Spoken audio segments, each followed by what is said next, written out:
Hello friends, नमस्कार and welcome to समाधान। साथियों, उम्मीद है कि आप सब अच्छे होंगे और साथ ही साथ आपकी स्टडी भी अच्छे से चल रही होगी। साथियों, जैसे कभी वर्तमान में बिहार विधानसभा सचिवालय एएसओ की फॉर्म आई है और देखिए उसमें एक चीज़ आप लोगों को कन्फ्यूजन हो रहा है। बार बार मैं कमेंट देख रहा हूँ जबकि मैंने वीडियो भी बनाया है।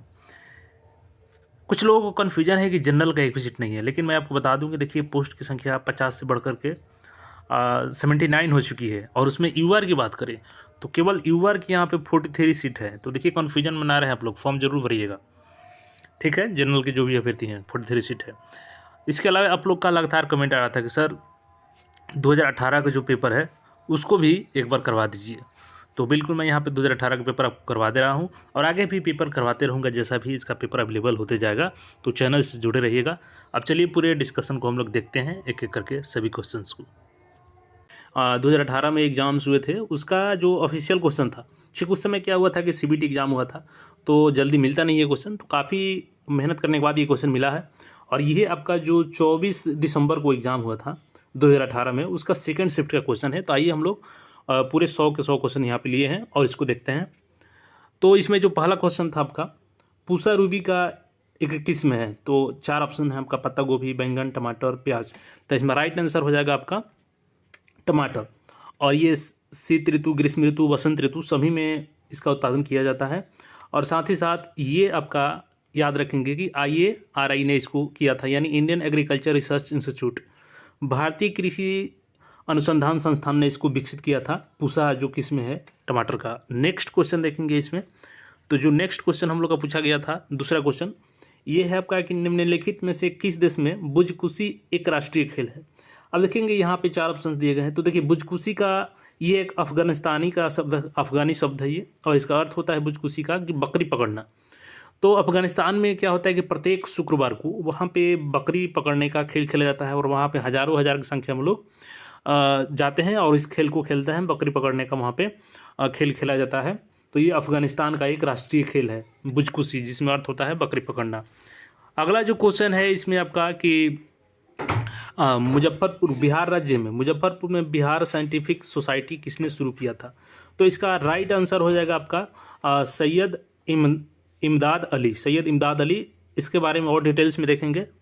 तो इसमें क्या था कि इसका जो स्थापना किए थे 1867 ईस्वी में मुजफ्फरपुर में एक संघ का स्थापना किए थे इन्होंने। और सबसे पहले इसका नाम था ब्रिटिश इंडियन एसोसिएशन, और बाद में इसका नाम बदल करके बिहार साइंटिफिक सोसाइटी कर दिया गया।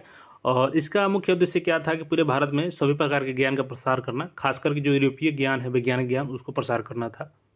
तो नेक्स्ट क्वेश्चन है यहाँ पे हम लोग का कि इस भारत में सामुदायिक विकास कार्यक्रम की शुरुआत कब हुई। तो स्वतंत्रता प्राप्ति के बाद 1952 ईस्वी में इसकी शुरुआत हुई और सरकार का लक्ष्य था कि एक ऐसा प्रशासनिक ढांचा विकसित किया जाए जिसके माध्यम से जिला, प्रखंड और ग्राम स्तर तक विकास की पहुंच हो सके।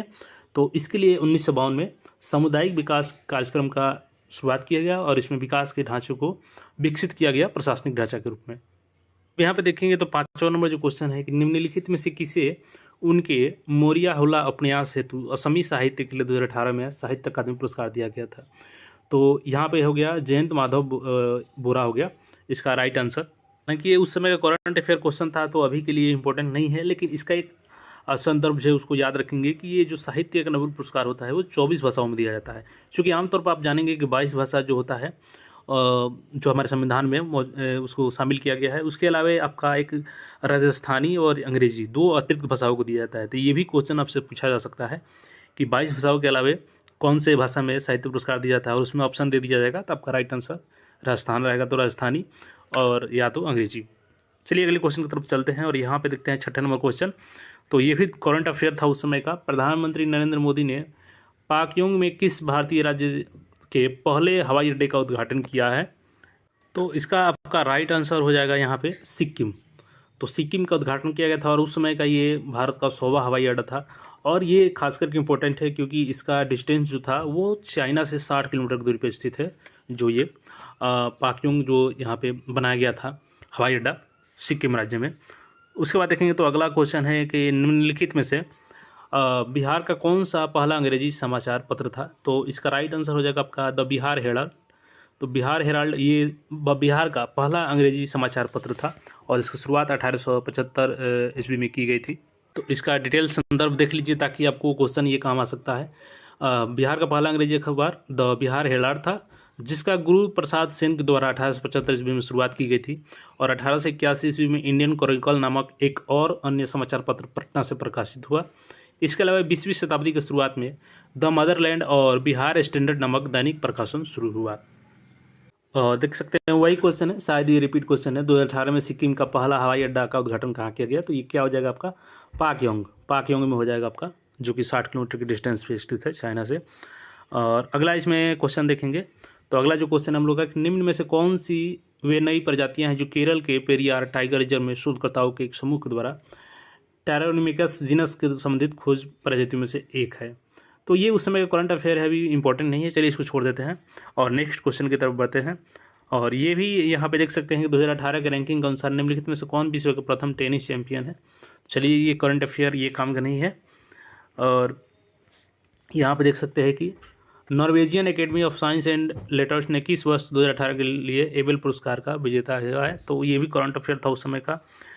अब देखिए यहाँ पे आ गया आपका राष्ट्रीय ध्वज में अशोक चक्र इनमें से किसका प्रतिनिधित्व करता है आपका? तो इसका राइट आंसर आपका हो जाएगा व्हील ऑफ द लॉ, यानी विधि का यहाँ पे पालन करता है राष्ट्रीय ध्वज, और विधि का प्रतिनिधित्व भी इसका अर्थ होता है। तो इसका राइट आंसर आपका बी हो जाएगा। चलते हैं अगले क्वेश्चन की तरफ। और 13 नंबर जो क्वेश्चन है आपका, ये है आपका कि रूसी मूल के भारतीय वायुसेना में 2 सीटर 2 इंजन वाला बहुउपयोगी लड़ाकू विमान कौन सा है जो 1X 300 mm बंदूक 800 kg बाहर हथियार लेके जा सकता है? तो इसका राइट आंसर हो जाएगा, इसका राइट आंसर आपका हो जाएगा सुखोई 30 MKI। चलिए अब चलते हैं अगले क्वेश्चन की तरफ। और अगला क्वेश्चन है इसमें आपका 14 नंबर, रक्षा अनुसंधान और विकास संगठन के द्वारा भारत में डिजाइन और विकसित की गई एक लंबी सीमा की सभी मौसम सबसोनिक क्रूज मिसाइल कौन सा है? तो इसमें 4 ऑप्शन दिया गया है, निर्भय, वीर, आदित्य, चक्र। तो इसमें आपका राइट आंसर हो जाएगा निर्भय। अब चलिए हम लोग चलते हैं अगले क्वेश्चन की तरफ। तो इसमें 15 नंबर जो क्वेश्चन है आपका, निम्नलिखित में से कौन सा भारत सरकार का पर्यावरण वन जलवायु परिवर्तन मंत्रालय के अधीन सर्वोच्च अनुसंधान संगठन है जो देश के जंगली पौधों के संसाधनों पर टैक्सोनोमिक और फूलवादी अध्ययन करता है? तो इसमें 4 ऑप्शन आपके दिए गए हैं। तो जो 4 ऑप्शन है इसमें भारत का वनस्पति और जीव आयोग, भारत के पर्यावरण निगरानी और फूलों का सर्वेक्षण, भारत के फूलों का सर्वेक्षण, भारतीय वनस्पति सर्वेक्षण। तो इसका राइट आंसर हो जाएगा आपका तो भारत का वनस्पति सर्वेक्षण, यानी बोटनिकल सर्वे ऑफ इंडिया। तो इसका हो जाता है बोटनिकल सर्वे ऑफ इंडिया, यहाँ पे वनस्पति संरक्षण हो जाता है इसका। चलिए डिटेल्स में हम लोग आंसर देखते हैं। तो यहाँ पे देख सकते हैं कि जो बोटनिकल सर्वे ऑफ इंडिया है वो देश के जंगली पौधों के संसाधनों पर वर्गीकृत यानी टैक्सोनोमी और पुष्प संबंधी अध्ययन के लिए पर्यावरण और वन मंत्रालय के तहत शीर्ष अनुसंधान संगठन है। 1890 में देश के पौधों के संसाधनों का पता लगाने और आर्थिक गुणों के साथ पौधों की प्रजाति की पहचान करने के उद्देश्य से इसको स्थापित किया गया था। यहाँ पे इस भी में आप लोग सुधार कर लीजिएगा, 1890 नहीं होगा, यहाँ पे 1990 होगा। यहाँ पे जो अगला क्वेश्चन हम लोग का ये करंट अफेयर है, चलिए इसको छोड़ देते हैं, स्किप करते हैं। जब 7वीं पंचवर्षीय योजना की शुरुआत हुई तब भारत का प्रधानमंत्री कौन था? यहाँ पे 4 ऑप्शंस दिए गए हैं, 4 ऑप्शन में आपको राइट आंसर सिलेक्ट करने हैं। तो इसका राइट आंसर हो जाएगा आपका राजीव गांधी, चूँकि ये 1985 से 1990 के बीच में 7वीं योजना को लाया गया था और प्रौद्योगिकी के विकास से इसमें सामाजिक न्याय की भी अवधारणा ली गई थी, साथ ही साथ रोजगार सृजन पे भी जोर दिया गया था। तो चलिए इसका राइट आंसर हो जाएगा राजीव गांधी। अगला जो क्वेश्चन है हम लोग का, तो भारत के राष्ट्रपति राज्यसभा में कितने सदस्यों को नामांकित कर सकते हैं? तो भारत के राष्ट्रपति राज्यसभा में कितने सदस्यों को नामांकित कर सकते हैं? तो इसका राइट आंसर हो जाएगा यहाँ पे ऑप्शन में। तो यहाँ पे ऑप्शन में आपका राइट आंसर 12 होगा, क्योंकि अनुच्छेद 80 के तहत राष्ट्रपति यहाँ पे मेंशन किया गया है कि टोटल जो राज्यसभा में सदस्य होंगे वो 250 से अधिक नहीं होंगे, जिनमें से 12 जो सदस्य होते हैं उसकी नियुक्ति राष्ट्रपति महोदय के द्वारा किया जाता है। तो यहाँ पे राइट आंसर आपका हो जाएगा 12। और यहाँ पे ये भी आपको क्वेश्चन पूछा जा सकता है कि किस अनुच्छेद में ये मेंशन किया गया है कि राज्यसभा में सदस्यों की संख्या अधिकतम 250 हो सकती है? तो अनुच्छेद 80 में इसका जिक्र किया गया है। और यहाँ पे अगला क्वेश्चन हम लोग देखेंगे। तो यहाँ पे 2017 का ये करंट अफेयर है, चलिए इसको छोड़ते हैं। चीन की राजधानी कौन सी है? तो चीन की राजधानी देखिए यहाँ पर ऑप्शन दिया गया है सभी ऑप्शन, तो इसमें क्या हो जाएगा, चीन की राजधानी बीजिंग हो जाएगी, संघाई नहीं होता है। एससीओ का मुख्यालय कहाँ पे है, तो यहाँ पे संघाई सहयोग संगठन, तो इसका भी हो जाएगा यहाँ पे आंसर राइट, बीजिंग ही हो जाएगा इसका भी राइट आंसर। चलिए अगले क्वेश्चन की तरफ हम लोग चलते हैं और यहाँ पे देखेंगे तो ये है करंट अफेयर उस समय का। बिहार के लिए निम्नलिखित में से किसने भारत रत्न को मरणोपरांत जीता है और उन्हें मैग्सेसे पुरस्कार से भी प्रकाशित किया गया है। तो देखिए इनमें से देख सकते हैं जो जयप्रकाश नारायण हैं, इनको मरणोपरांत यहाँ पे नोबेल पुरस्कार मिला था और रेमन मैग्सेसे पुरस्कार भी इनको दिया गया था, जो कि बिहार के अभी हाल ही में देखेंगे तो अभी जैसे कि ये प्रचलित है, तो अभी से देखेंगे कि जो भारत रत्न की घोषणा की गई है उसमें बिहार के पूर्व मुख्यमंत्री भारत रत्न कर्पूरी ठाकुर जी को यहाँ पे देने की घोषणा की गई है इस साल का जो नोबेल पुरस्कार। तो ये काफ़ी प्रचलित क्वेश्चन ये पूछा जा सकता है। और EWS सर्वप्रथम उन्होंने कोटा लगाया था, अति पिछड़ों का आरक्षण देने का श्रेय भी उन्हीं को ही जाता है, तो ये भी याद रखेंगे आप लोग उनके संदर्भ में। और उनका जन्म समस्तीपुर में हुआ था, तो ये सभी चीज़ आप लोग याद रखेंगे उनके संदर्भ में। आगे यहाँ पे देखेंगे क्वेश्चन, तो इसमें दिया गया है कि निम्नलिखित में से कौन से इतिहासकार और उनके उपन्यास निवास से संबंधित है, तो इनको मिलान करना है। यहाँ पे ABCD ऑप्शन दिया गया है, तो यहाँ पे देखेंगे तो इसका राइट आंसर क्या हो जाएगा। देखिए अब्दुल रजाक जो था वो क्या था, समरकंद का था। समरकंद कहाँ पे है, तो उज्बेकिस्तान में है। इब्न बतूता कहाँ का था, तो वो मोरक्को का था। और पीटर मूडी कहाँ का था, तो पीटर मूडी ये इंग्लैंड का था, तो इसको यहाँ से मिला देंगे, इसको यहाँ से, इसको यहाँ से। और ये मार्को पोलो जो था वो इटली का था। तो इस हिसाब से आप लोग यहाँ पे आंसर इसका देख लेंगे। आगे हम लोग चलते हैं। निम्नलिखित में से कौन बिहार के किसान नेता थे, तो यहाँ पे पूछा गया आपसे कि बिहार के किसान नेता कौन थे, तो इसका राइट आंसर हो जाएगा आपका कायानंद शर्मा। ये एक राष्ट्रवादी और किसान नेता थे और ये कम्युनिस्ट नेता थे। तो कम्युनिस्ट के विधायक दल के नेता ये अपने मृत्यु काल तक रहे, जब तक इनकी मृत्यु नहीं हुई तब तक इन्हीं को नेता चुना गया। 1927 में ये अंग्रेज़ों के खिलाफ और यहाँ पे जमींदारों के खिलाफ में, किसानों के शोषण के खिलाफ ये आंदोलन किए थे। 1927 में इन्होंने आंदोलन में हिस्सा लिया था। अगला जो क्वेश्चन है हम लोग का, इसमें फिर से सूची का मिलान करना है। जैसे इसमें काला दिया गया है और संबंधित यहाँ पे मिलान करना है उससे। चलिए इसका यहाँ पे हम लोग मिलान कर लेते हैं। जैसे मधुबनी चित्रकारी है, तो देखिए मधुबनी चित्रकारी क्या है, स्पेशली आपका मिथिला क्षेत्र में यहाँ पे महिला कलाकार है जो काम करती है, पेंटिंग का काम करती है और इसको GI टैग भी मिला हुआ है। मंजूषा कला, देखिए मंजूषा कला क्या है कि ये अंग महाजनपद में ये एक प्रचलित कला है जिसमें सांप का चित्र बनाया जाता है और यह अंग कला के नाम से भी प्रसिद्ध है, चूँकि अंग महाजनपद में ये किया गया था। तो इसका यहाँ पे इससे मिलान हो जाएगा। एक बार फिर से इसको फ्रेश कर लेते हैं। मधुबनी पेंटिंग का मिथिला से हो जाएगा, मंजूषा कला का यह अंग प्रदेश का हो जाएगा।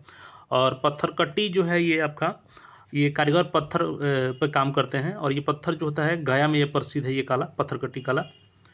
तो इसको गया के संदर्भ में याद रखेंगे। ये भी पूछा सकता है कि पत्थरकट्टी कला कहाँ का है, तो गया के जिला से है। और टिकली कला, तो टिकली कला में क्या होता है कि कारीगर स्पेशली जो टूटे हुए खाँच होते हैं सबसे पहले उसको पिघलाते हैं और खाँच को पिघला करके एक नया आकार देते हैं और उससे नए वस्तु का निर्माण करते हैं। तो ये टिकली कला से संबंधित है। अगले क्वेश्चन की तरफ चलते हैं। तो इसमें क्वेश्चन पूछा गया है कि क्रिस्टियानो रोनाल्डो किस खेल से संबंधित है, तो इसका राइट आंसर हो जाएगा फुटबॉल। ये पुर्तगाल के खिलाड़ी हैं, पेशेवर फुटबॉलर हैं, तो ये फुटबॉल से संबंधित है। इस तरीके से अगला जो क्वेश्चन देखेंगे हम लोग, तो यहाँ पे देख सकते हैं कि मंगल पांडे के विद्रोह शुरू करने से लगभग 100 वर्ष पहले 1784 में ब्रिटिश के खिलाफ विद्रोह करने वाले पहले संथाल आदिवासी नेता कौन थे, तो बाबा तिलका मांझी थे। इनको बाबा पहाड़ी के नाम से भी जाना जाता है। तो तिलका मांझी जी 1784 में ही अंग्रेजों के खिलाफ ये विद्रोह शुरू कर दिए थे, जबकि इनके बाद 100 वर्ष बाद मंगल पांडे जी ने यहाँ पे विद्रोह शुरू किया था। तो बाबा तिलका मांझी थे, इनको पहाड़ी बाबा के नाम से भी जाना जाता है। अगला जो क्वेश्चन है हम लोग का है कि जयप्रकाश नारायण भारतीय राष्ट्रीय कांग्रेस में कब शामिल हुए थे, तो देखिए जब जयप्रकाश नारायण अमेरिका से लौटे थे तो वो एक मार्क्सवादी नेता के रूप में थे और 1929 ईस्वी में लौटे थे। हालांकि जब लौटे वो मार्क्सवादी नेता के रूप में, तो पंडित जवाहरलाल नेहरू ने इनको एक इन्विटेशन दिया, तो इन्विटेशन के आधार पर ये जाकर के कांग्रेस में शामिल हो गए। परामर्शदाता इनके महात्मा गांधी थे। 1942 के भारत छोड़ो आंदोलन में भी इन्होंने बढ़ चढ़ के हिस्सा लिया, जहाँ से इनको ख्याति प्राप्त हुई। बाद में आके चलकर देखेंगे तो संपूर्ण क्रांति इनके नेतृत्व में हुआ था, जब भारत में इंदिरा गांधी के नेतृत्व में जो सरकार थी उसने आपातकाल की घोषणा किया था, तो इन्होंने संपूर्ण क्रांति का नारा दिया था। अगला जो क्वेश्चन है, ये क्वेश्चन है कि निम्नलिखित नवाबों में से किसने सफदरगंज मकबरे का निर्माण किया था। तो यहाँ पे जो ऑप्शन दिया गया इसमें देखेंगे कि जो सफदरजंग थे इनके पुत्र थे नवाब शुजाउद्दौला। तो नवाब शुजाउद्दौला ने ही इनके मकबरे का निर्माण कराया था। इसका डिटेल्स यहाँ पे देखेंगे तो यहाँ पे देख सकते हैं कि जो सफदरजंग के पुत्र नवाब शुजाउद्दौला ने सफदरजंग के मकबरे का निर्माण कराया था। दिल्ली में संगमरमर और बलुआ पत्थर से निर्मित यह एक बाग वाला मकबरा है। सफदरजंग मुगल शासक अहमद शाह बहादुर के शासनकाल में वजीर उल हिंदुस्तान भारत का प्रधानमंत्री के रूप में एक कुशल प्रशासक था। सफदरजंग के मकबरे का निर्माण 18वीं शताब्दी के अंत में किया गया था। अब ये करंट अफेयर तो इसको स्किप करते हैं और आगे बढ़ते हैं हम लोग। तो यहाँ पे क्वेश्चन है उस समय का करंट अफेयर्स था, हालांकि इसको याद रख लीजिए। जो वेंकैया नायडू थे तो निम्नलिखित में से शहर में दुनिया का सबसे बड़ा गुंबद कहाँ पर स्थापित किया था। तो इसका राइट आंसर हो जाएगा पुणे, चूँकि वहाँ पे जो MIT है महाराष्ट्र इंस्टीट्यूट ऑफ टेक्नोलॉजी, तो वहीं पे इन्होंने स्थापित किया है सबसे बड़ा गुंबद।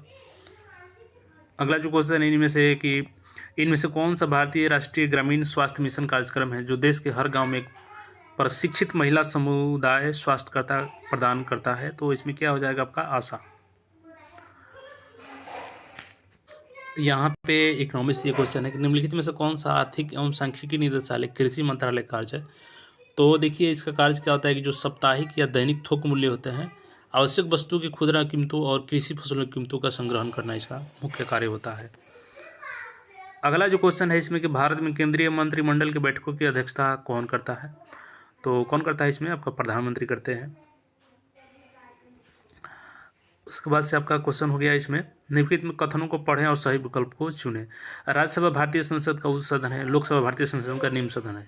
तो इनमें से कौन सही है। तो बिल्कुल यहाँ पर राज्यसभा जो होता है उच्च सदन होता है, जबकि लोकसभा निम्न सदन होता है। और इसका कारण क्या है उच्च सदन कहने का, क्योंकि इसमें ये कभी भी इसका विघटन नहीं होता है राज्यसभा का, क्योंकि यहाँ पे जो सदस्य होते हैं प्रत्येक 2 वर्ष पे 1/3 यहाँ पे निर्वाचित होते हैं। और लोकसभा जो है कि एक बार भंग हो जाता है तो फिर दोबारा इसकी चुन करके आते हैं सदस्य। तो यही कारण है कि इसको उच्च सदन इसको निम्न सदन कहा जाता है। तो इस प्रकार से दोनों कथन सही है, तो राइट आंसर ए हो जाएगा।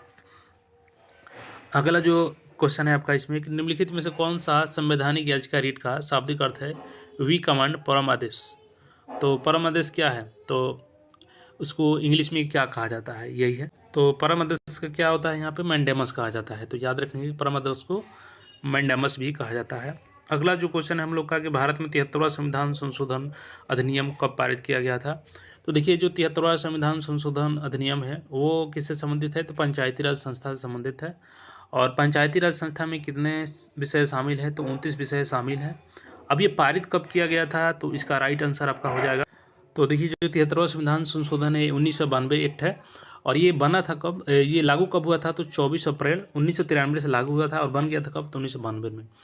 और इसी तरीके से 74वां संविधान संशोधन किया गया था जो नगर निकाय से संबंधित था।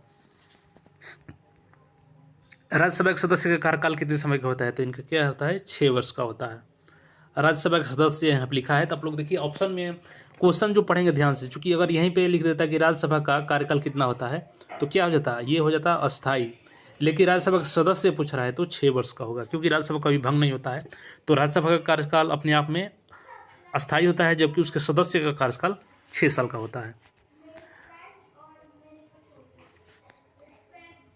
अब चलिए यहाँ पे अगला जो क्वेश्चन है हम लोग का ये आ गया मैथमेटिक्स से संबंधित है, तो इसको स्किप करते हैं क्योंकि इसमें टाइम टेकन क्वेश्चन होगा। आप लोग इसको सॉल्व कर लीजिएगा और चाहे हम इसका आंसर आपको उपलब्ध करा देंगे, टेलीग्राम से जुड़ जाइएगा आप लोग। उसके बाद ये भी मैथमेटिक्स का क्वेश्चन है। उसके बाद से देखिए यहाँ पे प्रकाश की गति निर्भर करता है, तो प्रकाश की गति किस पर निर्भर करता है। तो देखिए इसमें आपका गति निर्भर करता है, तो न ही माध्यम पर प्रकाशता पर निर्भर करता है, न ही जड़त्व पर निर्भर करता है। यही ऑप्शन सही होगा, क्योंकि इसका जो है वो अपर्तनांक पर निर्भर करता है कि अपर्तनांक कितना है किसी माध्यम का। तो थोड़ा सा ऑप्शन इसमें उस हिसाब से नहीं है। चलिए अब हम लोग अगले क्वेश्चन की तरफ बढ़ते हैं, और ये मैथमेटिक्स का क्वेश्चन है। एक खास रासायनिक संदेशवाहक मैसेंजर अणु एक इंक्रेडाइन गैलेंट से संश्लेषित होता है, जो निम्न में से कौन सा है। तो थोड़ा सा ये क्वेश्चन चलिए इसको स्किप करते हैं, लैंग्वेज इसका थोड़ा सा गलत लग रहा है। ड्रग पैरासीटामोल का प्रयोग किस रूप में किया जाता है? तो देखिए पैरासीटामोल क्या है, एक तरीके का एंटीबायोटिक है। तो पैरासीटामोल क्या होता है, ये एक एंटीबायोटिक नहीं होता है, एंटीपायरेटिक होता है जो तापमान कम करता है और दर्द निवारक भी होता है। तो देखते होंगे कि हल्का सर में दर्द या शरीर में दर्द होता है, बुखार होता है तो लोग इसका यूज़ करते हैं, तो ये एंटीपायरेटिक के रूप में यूज होता है पैरासीटामोल। वृद्धि हार्मोन की कमी की अवस्था में बच्चा, अच्छा मतलब वृद्धि हार्मोन की कमी हो जाए तो बच्चा का स्थिति का वर्णन करना है। तो देखिए जो वृद्धि हार्मोन होता है तो इससे क्या होता है कि आदमी जो अस्थि होता है, ऊतक होता है उसका सही से वो विकसित नहीं हो पाता है, तो वो बौना ही रह जाता है। इससे इसका लंबा नेत्रहीन ये गूंगा होने से कोई संबंध नहीं है। अगला जो क्वेश्चन है वो है कि विल्सन बीमारी डिजीज एक विरल वंशागत विकार है, यानी वंशानुगत है विल्सन, जिससे शरीर में निम्नलिखित विकल्पों में से किसकी अधिक मात्रा जमा होने से लीवर, मस्तिष्क और आंखों को नुकसान पहुंचता है? तो देखिए जब विल्सन बीमारी होता है तो ये एक वंशानुगत विकार है और इसमें तांबा यानी कॉपर की मात्रा अधिक होने से ये आपके लीवर, मस्तिष्क और आंखों को नुकसान पहुंचा सकता है। तो विल्सन बीमारी में याद रखेंगे तांबा से संबंधित है, कॉपर से संबंधित है ये लोग। निम्नलिखित में से कौन सा रसायन लिक्विड रॉकेट प्रोपेलेंट के रूप में उपयोग किया जाता है? तो रॉकेट प्रोपेलेंट के रूप में कौन सा उपयोग किया जाता है? तो देखिए यहाँ पे प्रोपेलेंट के रूप में जो उपयोग किया जाता है तो ये ऑप्शन के अनुसार यहाँ पे नाइट्रेट मीथेन हो जाएगा। हालांकि यहाँ पे और जो दो ऑप्शन था मैं बताता हूँ। तो इसके अलावा यहाँ पे मिथाइल नाइट्रेट और हाइड्रोजन पेरोक्साइड भी यहाँ पे लिक्विड रॉकेट प्रोपेलेंट के रूप में उपयोग किया जाता है, यानी nitromethane, hydrogen peroxide, methyl nitrate ये सभी अच्छे प्रणोदक रूप में जाने जाते हैं यहाँ पे। अगला जो क्वेश्चन है हम लोग का, मानव शरीर में श्वसन पिगमेंट को क्या कहा जाता है? तो इसका राइट आंसर क्या हो जाएगा, हीमोग्लोबिन होता है। तो देखिए मानव शरीर में श्वसन पिगमेंट को क्या कहा जाता है, हीमोग्लोबिन। और ये हीमोग्लोबिन क्या होता है कि शरीर में जो ऑक्सीजन की क्षमता है उसको बढ़ाता है पहुँच की, और हीमोग्लोबिन कमी होने से शरीर में सही मात्रा में ऑक्सीजन नहीं पहुँच पाता है, जिसके कारण थकान हमेशा महसूस होता है। पाचन के बाद प्रोटीन किस में परिवर्तित हो जाते हैं? तो यहाँ पे क्या हो जाता है, ये एमिनो एसिड में, पाचन के बाद प्रोटीन एमिनो एसिड में टूट जाता है। अब इसका हम लोग व्याख्या देख लेते हैं क्योंकि इसका व्याख्या काफ़ी इंपॉर्टेंट है। तो देखिए प्रोटीन का अंतिम जो उत्पाद वास्तव में क्या होता है, कि नया प्रोटीन का निर्माण ही है, लेकिन इस प्रक्रिया को पूरा करने के लिए प्रोटीन को पहले एमिनो एसिड में टूटना चाहिए। तो क्या होता है कि जब प्रोटीन सबसे पहले टूटता है तो एमिनो एसिड में टूटता है, और जब पाचन के दौरान पेप्सिन नामक एंजाइम निकलता है तो यह पेट के एसिड के साथ मिलकर प्रोटीन को तोड़ना शुरू कर देता है। तो यानी पेप्सिन नामक एंजाइम जो होता है वो प्रोटीन को तोड़ना शुरू कर देता है पेट के एसिड के साथ मिल करके, और वहाँ से टूटी हुई छोटी प्रोटीन आंत में जाती है, छोटी आंत में जाती है, और जहाँ से इसको मुक्त एमिनो एसिड में विभाजित कर दिया जाता है। अगला क्वेश्चन है आप लोग का कि विद्युत क्षेत्र तीव्रता और विद्युत क्षेत्र तीव्रता और चुंबकीय क्षेत्र तीव्रता का अनुपात को क्या क्या है, आयाम क्या होता है? तो वो क्या होता है, तो ये प्रतिरोध होता है या रोधकता होता है, तो इसको प्रतिरोध यहाँ पे सही हम लोग करेंगे। और अगला जो क्वेश्चन पढ़ेगा यहाँ पे परागकण परिभाषित किया जाता है। तो देखिए परागकण को परिभाषित किया जाता है, तो इसका राइट आंसर हो जाएगा आपका सी नंबर, एंथर से स्टिग्मा तक पराग के स्थानांतरण के रूप में। क्योंकि देखिए परागकण की वह प्रक्रिया होती है जिससे मादा जननांग से नर जननांग में यहाँ पे परागकण को भेजा जाता है संतति उत्पत्ति के लिए, पुष्प उत्पत्ति के लिए। यहाँ पे अगला जो क्वेश्चन है ये हो गया मैथमेटिक्स का हो गया। और यहाँ पे जो अगला क्वेश्चन है कि कार्बोहाइड्रेट रेमनोज में कितने कार्बन कण मौजूद है? तो देखिए इसका आप लोग फार्मूला याद रखेंगे। कार्बोहाइड्रेट रेमनेज का फार्मूला होता है C6H12O5। तो अब यहाँ पे पूछ रहा है कि कार्बन कण कितने मौजूद है, तो यहाँ पे कितना हो जाएगा 6। अगर यहीं पर पूछ देता कि हाइड्रोजन कण कितने हैं तो क्या हो जाता 12, और ऑक्सीजन पूछता तो 5। तो ये फार्मूला C6H12O5 होता है जो कार्बोहाइड्रेट रेमनोज का होता है फार्मूला। तो यहाँ पे पूछा है कि कार्बन कण कितने हैं, तो 6 हो जाएगा, राइट आंसर बी। अब देखिए यहाँ पे जो क्वेश्चन है कि निम्नलिखित में से कौन सा तत्व जिप्सम नामक खनिज में पाया जाता है जिसके निर्माण उद्योग में अत्यधिक अनुप्रयोग हैं? तो देखिए कैल्शियम होता है, और इसको कैल्शियम हाइड्राइड सल्फाइड के रूप में जाना जाता है। और ये जिप्सम जो होता है कैल्शियम, सल्फर और पानी के उपस्थिति में ये बंद करता है, यानी बॉन्ड बनाता है, और ये जिप्सम के नाम से जाना जाता है। तो तो इसका राइट आंसर हो जाता है V/20 हो जाता है। अगला जो क्वेश्चन है हम लोग का यहाँ पे देखेंगे, तो हीलियम गैस से भरे एक बंद बेलनाकार नलिका से होकर प्रकाश गुजरती है। यदि गैस को धीरे धीरे बाहर निकाला जाए तो नलिका के अंदर मौजूद प्रकाश की गति क्या होगी? तो देखिए, इसके लिए आप लोग एक फार्मूला याद रखेंगे, म्यू बराबर होता है निर्वात में प्रकाश की गति बटा हीलियम में प्रकाश की गति। तब यहाँ पे कहा जा रहा है, क्योंकि देखिए हीलियम जब मौजूद रहेगा तो यहाँ पे म्यू कम होगा, म्यू कम होगा तो ये घट जाएगी, लेकिन यहाँ पे हीलियम जैसे कम किया जाएगा तो निर्वात में प्रकाश की वेग जो है वो क्या होगी, यानी उसमें हीलियम की मौजूदगी हटा दिया जाए तो प्रकाश की गति क्या होगी, यहाँ पे बढ़ जाएगी। तो म्यू बराबर निर्वात में प्रकाश की गति बटा हीलियम में प्रकाश की गति को याद रखेंगे आप लोग। अब यहाँ पे देख सकते हैं कि केवल मैथमेटिक्स और रीजनिंग के क्वेश्चन बचे हुए हैं, तो मैं सारे क्वेश्चन को आपको टेलीग्राम पे उपलब्ध करा दूंगा। टेलीग्राम आप सर्च कीजिएगा समाधान बाई आदित्य, तो इसी नाम से आपका टेलीग्राम चैनल मिल जाएगा, वहाँ पे काफ़ी लोग जुड़े होंगे, वहाँ जुड़ जाइएगा। और मैं जल्द ही कोशिश करता हूँ कि ये पेपर वहाँ पे आपको प्रोवाइड करा दूँ, तो वहाँ से भी डाउनलोड करके देख सकते हैं इसको। और बाकी अपडेट्स के लिए चैनल से जुड़े रहें, फिर हमको अगर कोई पेपर इसका मिलता है, चाहे वो मेंस का प्रीलिम्स का हो, तो आगे भी इसको कंटिन्यू जारी रखा जाएगा। तो चैनल से जुड़े रहें, धन्यवाद।